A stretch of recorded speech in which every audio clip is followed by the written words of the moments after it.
एक बच्चा तभी सैनिक बन सकता था अगर वो माचिस की तीलियां बुझने से पहले अपनी यूनिफॉर्म पहन लेता।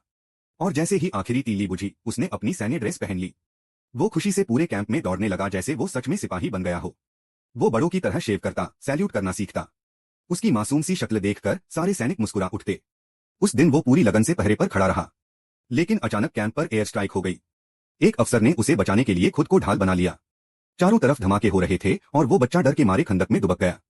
जख्मी सैनिकों को देखकर उसने पहली बार युद्ध की सच्ची भयावहता को समझा। वो दौड़कर तंबू में गया और घायलों की मदद करने लगा। फिर वह तंबू के बीच में खड़ा होकर गाना गाने लगा।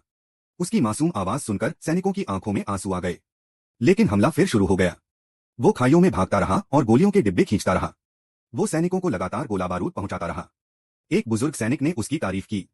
उसने सैल्यूट किया और कमांड पोस्ट तक पहुंचा, जहां पता चला कि वायर टूट चुका है। कमांडर की चिंता देख वो बिना सोचे समझे खंदक से बाहर भागा।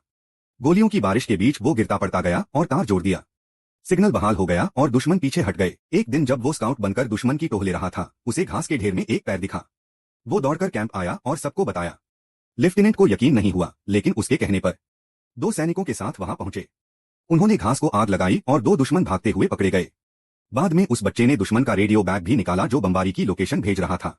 उसने फिर बहादुरी दिखाई, लेकिन कभी घमंड नहीं किया।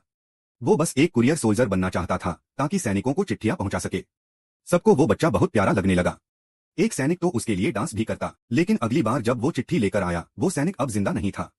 उसने चुपचाप अपनी टोपी उतारी और उदासी से वहां से चला गया।